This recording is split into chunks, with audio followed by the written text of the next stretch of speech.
Aujourd'hui, on va parler de la décadence de notre pays, notamment au niveau de l'éducation. On va regarder deux vidéos de Gigawalk et un truc sur l'éducation nationale.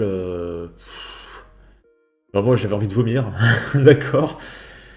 Et on va regarder les conséquences, on va dire, de l'idéologie de gauche, de dire à des enfants de 10 ans que vous pouvez vous identifier plus ou moins à un hélicoptère de combat ukrainien, et que c'est très très bien, tu verras, ça va aller mieux, plutôt que de lui dire mais t'inquiète pas, ça va passer, tout va bien, tu te calmes, tu te détends, tiens, va jouer à la Switch, d'accord, parce que sinon ça donne ça. Hop, salut, outfit du jour pour affronter la pluie. On remarque aussi que mon outfit est 100% seconde main, c'est-à-dire que même mes chaussettes c'est nose. Bref. Voilà. En fait, vous bousillez la vie des gens, les gauchistes. Donc c'est Emilio qui partage ça. Je vous présente un woke dérangé. Ah non, dégenré, excusez-moi. Qui vous présente sa collection de prêts à jeter. Et après, je comprends pas trop ce qu'il veut dire. Vous brisez des vies, hein. Les gauchistes brisent des vies. Et tous ceux, notamment les médecins, qui prennent des enfants de 10 ans pour les faire transitionner, leur donner des bloqueurs de puberté, c'est un massacre. C'est un crime contre l'humanité, hein. Ils vont devenir quoi ces gens-là quand ils seront adultes? Et après ils vont dire oh je comprends pas, je trouve pas de travail, mon employeur il est transphobe. Non. C'est juste que ton employeur il veut un salarié, pas un extraterrestre. Et il voit que si il accueille quelqu'un comme ça dans son entreprise, il y aura forcément des problèmes. Hein.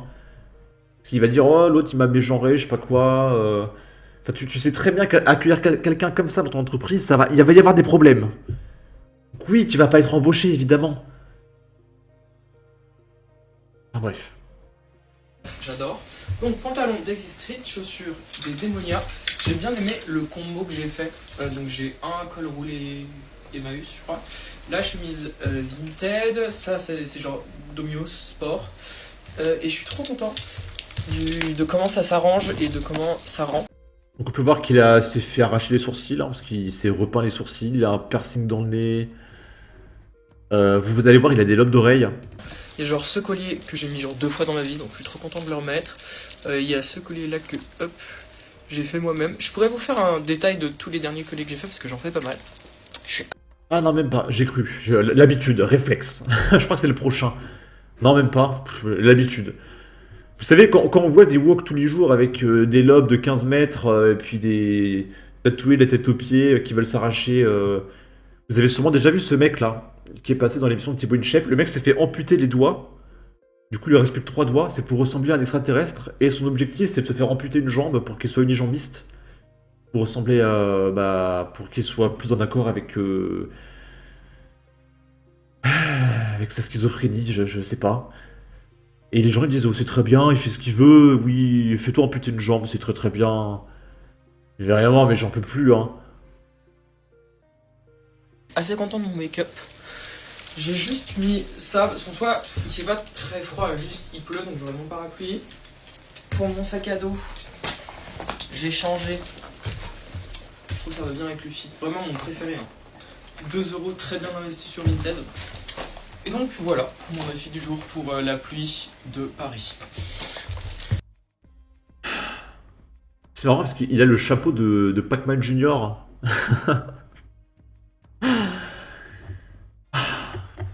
Ici.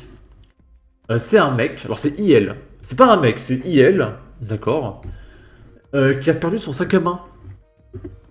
Du VIP, genre, mais ça va pas ma belle, mais il faut doser, chérie, Et du coup, on peut voir qu'il a des lèvres épaisses de 45 cm et des ongles de 3 mètres.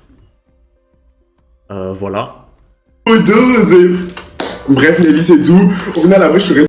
Et après, ces gens-là te disent « Je comprends pas, je suis discriminé, on ne me prend pas à l'embauche. » Bah oui. Au final, après, je suis resté en haut parce que mes potes qui m'ont raisonné, ils m'ont dit Johan, en gros, calme-toi, ma belle. Il faut se calmer dans ta cabossa, en fait, baby et tout. Bref, Nelly. Après, vous savez pas ce que j'ai fait? Genre, du coup, j'étais déchaîné, Nelly. Et genre, j'ai perdu mon sac à main avec mon téléphone dedans. Oh, Alors là, mes vies, c'était le drame, mais le drame des R-A-M-E. J'ai perdu mes vies, mon téléphone et mon sac à main dans la... du vide. Ah, c'est insupportable à écouter. Hein. Il dit beaucoup Mevi ou Nevi, je sais pas ce que c'est. Il n'y a pas que son sac à main que IL a perdu. Il lui manque aussi une case, et ça, c'est bien plus grave. Maintenant, je comprends mieux pourquoi le monde va aussi mal. C'est un remake d'Edouard aux mains d'argent. C'est quand que les Chinois viennent nous envahir pour reset tout ça. Et pour finir, il y a un article de 20 minutes. C'est un vrai article, c'est pas une blague. Donc il y a des journalistes, d'accord, qui ont travaillé dessus, qui ont rédigé un article pour savoir si on écrit ça va avec un CCD ou avec un S. Et en dessous, il y a écrit si vous hésitez entre ça et ça, il est temps de trancher le débat. Parce que c'est un débat de savoir écrire ça. C'est comme piscine, hein, il y a le grand débat, hein, est-ce qu'on écrit piscine avec 2 S, avec 3 C ou avec SC? C'est un grand débat. Hein. Un téléphone, est-ce que ça s'écrit avec un F? Et vous savez qu'à force, peut-être qu'on va vraiment écrire ça va avec un S. Souvenez-vous de Nénuphar. Les gens étaient tellement stupides que le gouvernement a stipulé que maintenant Nénuphar on pouvait l'écrire avec un F parce que les gens savaient tellement pas l'écrire que vas-y la norme c'est d'écrire avec un F. Donc peut-être que les gens vont, à force d'écrire ça va avec un S, peut-être qu'on va de dire que, je sais pas, dans 10 ans, ça va, bah, ça s'écrit avec un S parce que personne n'écrit avec un CCD. C'est pas impossible, hein. On l'a déjà vu. Donc voilà, le niveau des reporters de 20 minutes. Je vais officiellement décéder de honte, dit la baronne. Il serait temps de trancher le débat. Comme si on parlait des pains au chocolat et des chocolatines. Mais il y a zéro débat en fait. Pourquoi tu dis ça? Ça va pas avec un S. Décédé avec 2 S. C'est le trailer du remake d'Idiocratie. En fait, c'est la meilleure campagne de com depuis 20 ans. Toute cette connerie ambiante, c'est une mise en scène, rassurez-moi, dites-moi que c'est ça, par pitié. Et je vous invite vraiment à aller voir Idiocratie, mais ce film est fantastique. Quand il est sorti en 2007, ça avait bidé. Parce que c'était surréaliste et complètement absurde. Et depuis, je sais pas, 5 à 8 ans, le film explose. Parce qu'en fait, on est en plein dedans. Et du coup, 15 ans plus tard, les gens le voient comme un film précurseur. Et vraiment, mais ce film est terrifiant. Enfin, il est drôle, parce que c'est un film humoristique, mais ça reste terrifiant. Parce que franchement, il y a des scènes... Ouais, c'est le monde d'aujourd'hui, quoi. Alors que dans le film, c'est des vannes.